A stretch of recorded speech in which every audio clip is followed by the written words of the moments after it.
안녕하세요. 오늘은 벽조목 침수 실험을 해보려고 하는데요. 벼락 맞은 대추나무를 구하는 게 그렇게 쉽지는 않았는데, 강원도에서 오랫동안 벽조목을 수집하시고 그리고 통 원목도 가지고 계시면서 이렇게 필요하실 때마다 제재해서 소품도 만드시고 하시는 분한테 제가 좀 분양을 받아왔습니다.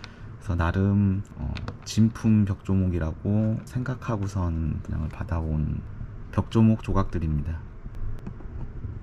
벽조목에 대해서 조금 알아보신 분들은 진짜 아주 조금만 알아봐도 이 침수 실험이 아무 의미 없다라는 거를 아실 거예요. 그거는 영상을 보시면은 왜 그런지 아시게 될 거고, 그럼에도 불구하고 이렇게 침수 실험을 해보는 거는 그냥 재미로 봐주셨으면 좋겠습니다. 벽조목이 진짜냐 아니냐를 따지는 거 자체가 일반 대추나무하고 벽조목은 가격이 뭐 10배, 100배 뭐 이렇게 차이가 나기 때문에 사실 무슨 검증 기관이 있는 것도 아니고 뭐 협회가 있는 것도 아니기 때문에 단순히 신뢰로 구매하는 것밖에 없거든요.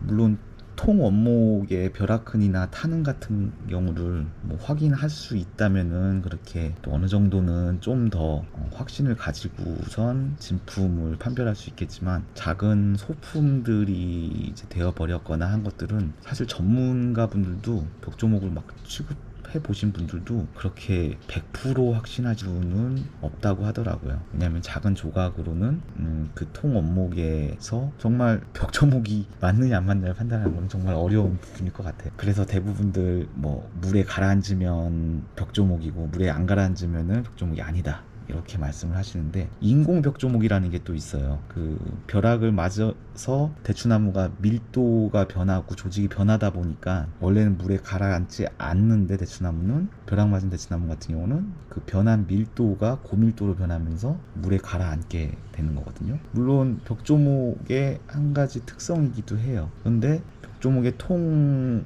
원목에서 정확하게 벼락을 맞아가지고 밀도가 변한 부분과 변하지 않은 부분이 또 그란 말이에요. 그런 경계도 있을 거고, 이거를 어디까지는 벽조목이고 어디까지는 벽조목이 아니다라고 얘기하기는 사실은 좀 어려운 부분이 있어요. 이 벼락을 맞은 대추나무는 벽조목이거든요. 변형이 심해서 물에 가라앉느냐 물에 가라앉지 않느냐, 이런 부분으로 벽조목이다 아니다라는 거를 100% 판별할 수는 없다라는 거. 오히려 물에 정확하게 너무 잘 가라앉는 벽조목이라 하는 게 인공 벽조목일 확률도 더 높아요. 왜냐면 인공 벽조목은 그런 벼락 맞았을 때 대추나무가 변하는 그 환경을 고온과 고압 이런 형태로 해서 인위적으로 가해서 만들어진 거거든요. 그러면 오히려 전체적으로 더 고밀도가 되고 균등하게 변형이 돼서 물에 굉장히 잘 가라앉게, 이것 때문에 물에 가라앉는 걸로 진품이냐 가품이냐를 판단하는 거는 정말 의미 없는 게 되는 거죠. 가품이 오히려 물에 더 잘 가라앉는 거기 때문에. 그래서 몇 가지 실험을 좀 해봤습니다.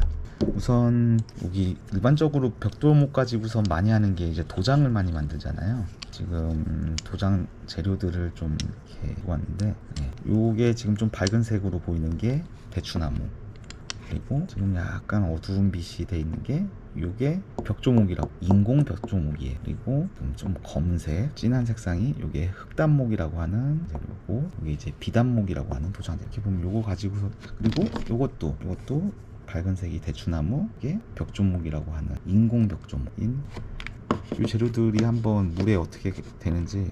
자, 일단 대추나무. 대추나무 물에 잘 뜨죠. 대추나무는 물에 잘 뜹니다. 그리고 여기 인공 벽조목 넣어볼게요. 그냥 묵직하게 가라앉습니다. 침수되죠. 그리고 흑단목, 얘는 어떨까요? 얘도 가라앉습니다. 흑단목이 굉장히 좀 단단하고 약간 이제 하드우드 계열이라서 밀도가 굉장히 높거든요. 그러니까 가라앉습니다. 얘는 벽조목은 아니에요. 그런데도 가라앉아. 그리고 이건 비단목은 흑단목보다 그렇게 밀도가 높지는 않아서 약간 조금 더 가벼운 편이긴 한데 그래도 가라앉습니다. 요 뭐 인공 벽조목이 좋지 않다라는 거 아니에요. 나무의 질은 굉장히 단단하고 도장으로 쓰기에는 정말 손색이 없어요. 오히려 불균등한 진짜 벽조목보다 쓰임새에 대한 역할로는 인공 벽조목이나 흑단목 이런 목재들이 그래서 인기가 많고 잘 쓰이는 거거든요. 가격도 조금 더 일반 대추나무보다 좀 나가고. 근데 어쨌든 얘네들이 물에 가라앉는다고 진품 벽조목은 아닙니다. 그래서 흔히들 인터넷이나 일반 도장 가게에서 벽조목이라고 판매하는 것들은 이제 이렇게 조금 더 고급스러워 보이는 조각이 되어 있는. 이것도 지금 인공 벽조목도 이것도 가라앉죠. 그리고 이 대추나무는 지금 떠 있어요. 이 지금 쇠 링 때문에 약간 무게가 나서 그런데 떠 있습니다. 뜨거든요.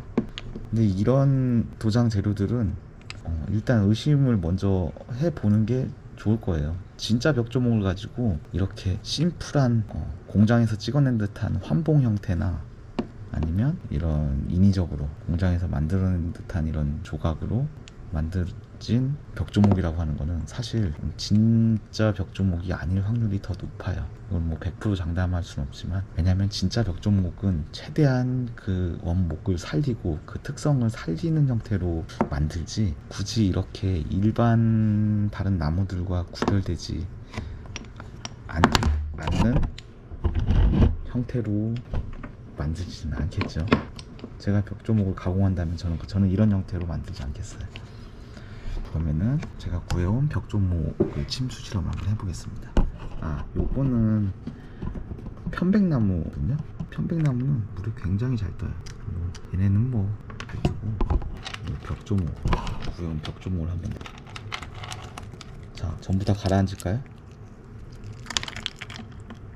자, 조금 뭐 틈에 공기가 있을 수도 있으니까 충분히. 공기방울이 이렇게 매달려 있는데, 매달려 있는 공기방울도 좀 제거를 해보겠습니다. 이렇게 보니까 뭐 이렇게 막 내려왔다 올라갔다 하는 애들도 있고, 살짝 뜬 애들도, 밑에 바닥에 쫙 가라앉은 애들도 있죠. 얘네들은 다 같은 나무에서 자른 조각들이거든요. 그런데도 이렇게 뜨고 있는 애들도 있네. 그런데도 이렇게 가라앉고 뜨고, 아까 말씀드린 것처럼 번개가 직접 지나가면서 밀도가 많이 변한 부분이 있고 많이 변하지 않은 부분이 있거든요. 그런 차이로 뜨고 가라앉는데, 그럼 지금 가라앉는 건 벽조목이고 뜬 거는 벽조목이 아니다라고 할 수 있는 부분은 아닌 거거든요. 오히려 저는 이렇게 뜨고 가라앉고 하는 이런 애들이 더 신기해요. 요 재료들이 오히려 더 진짜 벽조목이라는 확신이 더 드는 부분이었거든요. 제가 이렇게 실험을 하면서. 왜냐면은 다 뜨거나 다 가라앉거나 하는 게 오히려 저한테는 조금 더 신뢰도가 떨어지는 부분이었고, 이렇게 뜨는 것과 가라앉는 것이 나눠지는 거가 조금 더 신뢰도가 가는 부분이었어요. 그리고 또 어떤 분은 냄새로 구별을 하신다고 하는데, 벽조목에서는 이렇게 냄새를 맡아보면은 그 특유의 향이 있어요. 약간 화학약품 같은 그런 특유의 향, 오히려 인공적인 향 같은 그런 냄새가 좀 나는데, 그 향은 사실 인공 벽조목에서도 나요. 일반 대나무에서 나지 않지만 그 일반 대나무 향이 뭔가 진해지면서 이렇게 화학약품 같아지는 그런 향이 벽조목에서 나고, 인공 벽조목도 당연히 납니다. 그래서 그런 냄새를 구별하는 것은 사실 어려워요. 그래서 정확하게 진품 벽조목이냐 아니냐를 구분하는 거는 전문가분들이 그런 통원목을 보고 벼라큰이나 이런 탄은 같은 거를 많은 경험을 통해서 확인을 해야지 조금 더 확신이 가는 구별법이 될 것 같고, 단순히 침수 실험만으로는 진품 벽조목이냐 아니냐는 사실 그런 게 그럼에도 저는 제가 구해온 요 나무가 벽조목이라고 확신하는 거는, 약간의 그런 조금 오래도록 이렇게 취급해 오신 그런 분들의 그 노하우와, 그리고 그 신뢰, 진품이냐 가품이냐를 좀 믿고 구입을 할 수 있느냐 없느냐의 차이가 되는 것 같아요. 이상 별로 구별하는 그런 직접적인 의미 있는 실험은 아니었지만, 오히려 진짜 벽조목이 100% 가라앉는다라는 그게 정확한 구별법이 아니라는 거 정도 확인하는 실험으로 쓰면 좋겠습니다. 감사합니다.